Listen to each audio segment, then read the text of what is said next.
Don't let this cute little cover, this cute little cover fool you. This book is spicy. Hey everyone, my name's Amanda and I'm the Fun Size Reader, and today I wanted to talk to you about Icebreaker by Hannah Grace. Are we surprised that I read another hockey romance? No, we're not surprised. I read lots of hockey romances, or I'm like drawn to hockey romances. I don't know why.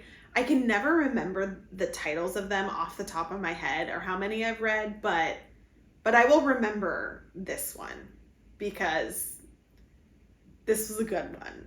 Icebreaker is, I believe, Hannah Grace's first book. I read like the author's note at the end, and I think she said that this was her debut. I saw it all over social media. Like, this book has been everywhere. And of course I was like, I have to read this book because it's about a figure skater and a hockey player who hate each other, but then don't.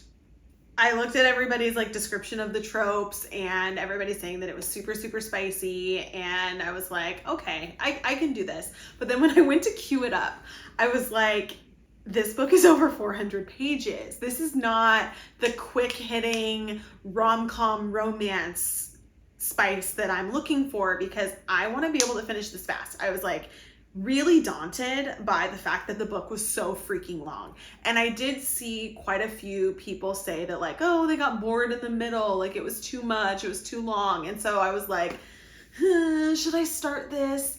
But I was just not in a good reading place this month. And so I was like, I need something that people are raving about. I need something enjoyable and happy and kind of a break from the things that I had planned to read. I did it. I like queued it up. I was like, screw it, 400 pages, whatever. I'm just gonna read it.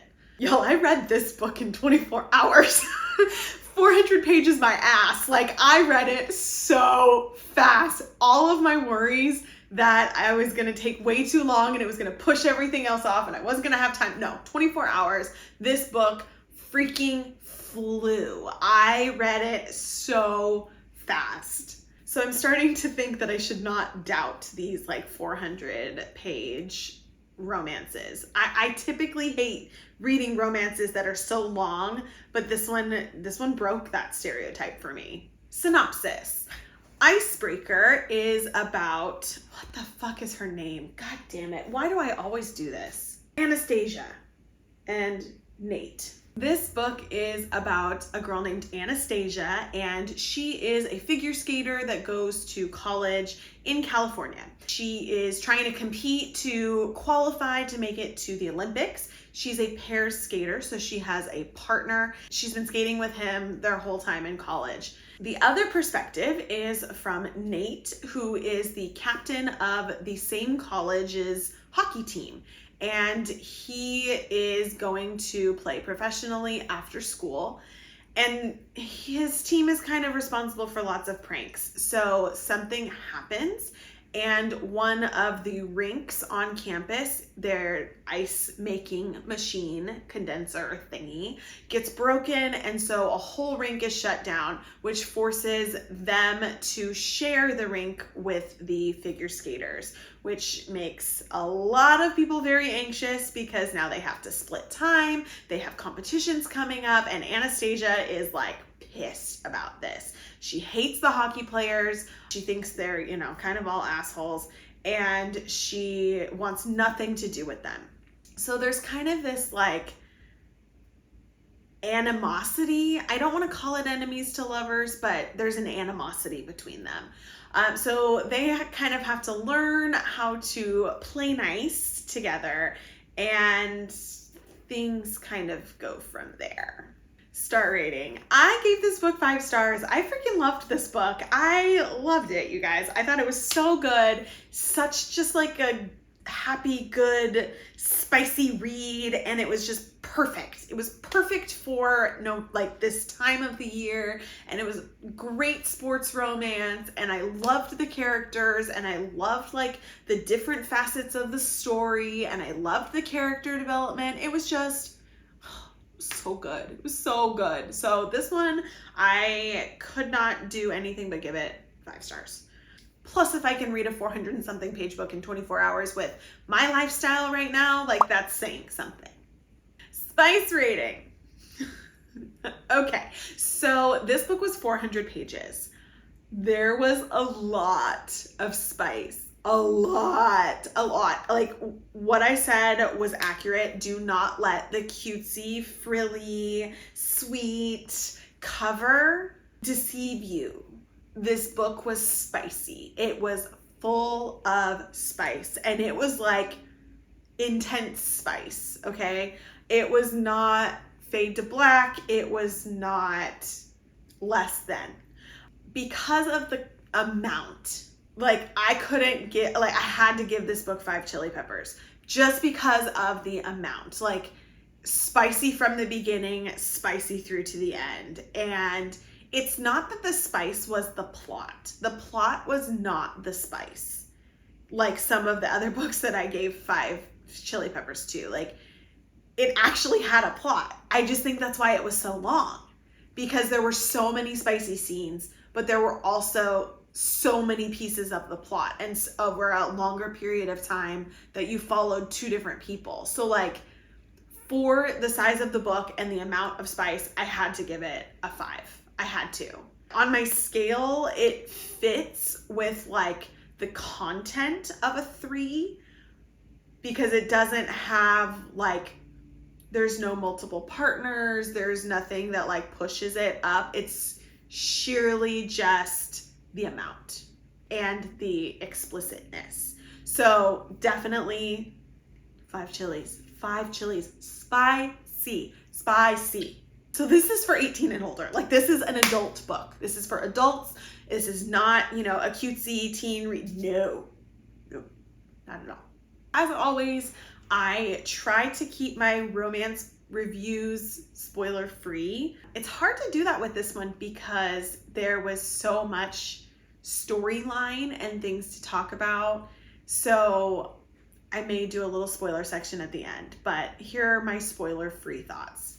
I really did love the character development in this book. I feel like there was a big focus on the people, which I'm not 100% on board with all the time. Like I'm a plot driven person, but I loved the characters. I loved that we got 2 perspectives. It didn't bother me. I think the perspectives were done really well. Like I liked seeing both sides. And so this was one of the few books that like I didn't mind multiple perspectives. There were only 2 though.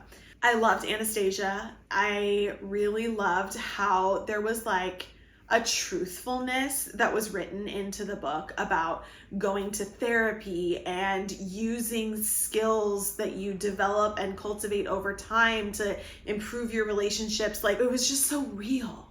It was real. And I feel like as a reader, I could connect to her.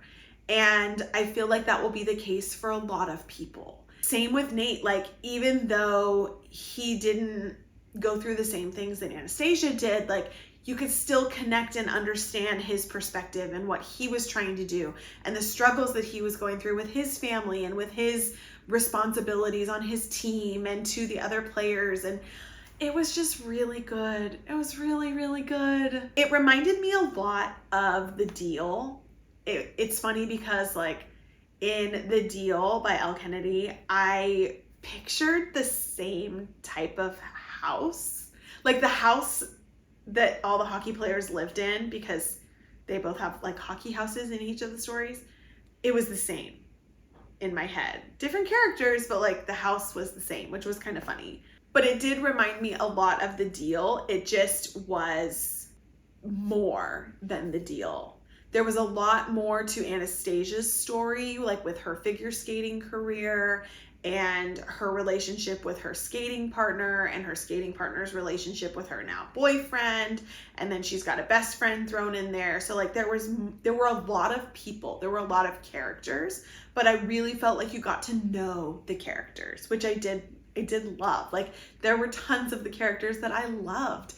And I really am happy that this says #1 on Goodreads. So we know there's more coming. And that makes me happy because I feel like there are a lot of people in the book that I want to know their stories. Okay, kind of as for spoilery content, I definitely predicted that her partner was, I can't remember his name, he was manipulating her. I, as the reader, thought it was so evident and like he clearly was lying. He clearly was doing things to sabotage her. I think I wanted it to be more clear that he was doing it because he was in love with her and he was jealous and all of these things. And I don't think we've quite got that answer. I do think that that part of it was predictable, but I didn't mind it. Like, I didn't care that I predicted it. I just really loved the whole story. One thing that is funny is I did go to college in California and I have interacted with the places that were mentioned in this book, and there were some things that were said that I was just like, is this person from here? Do they actually live there? Have they actually been there? And there were some like phrases that she used to in one scene. I can't even remember what the scene was, but I distinctly remember thinking, you are not American. And I don't say that in a bad way. It was just like slang, like British slang. And I was like, somebody that is going to college in Southern California is not going to talk like that unless they were from Britain. And these characters were not. They were from Seattle and Colorado. And I was just like, it was funny. It was really funny. I don't know if anybody else caught that. And then I read the author's note at the end of the book and it said like she was from Manchester, and I was like, yes, you are correct. I was right. So just a funny like thing that I noticed, but it didn't bother me. It's just when you read books about places that you lived and that you've spent a copious amount of time in, it's comical. I hope you read and or loved The Icebreaker like I loved it. If you have not read it yet, I will put a link in the description down below. This book is available on Kindle Unlimited as of right now, so you can definitely read it there. If not, get the physical copy. I feel like I might need one for my shelves so I can stare at the pretty cover. Thanks for chatting today. Don't forget, you can also find me on Instagram, Facebook, and TikTok at The Fun Size Reader. See you guys next time.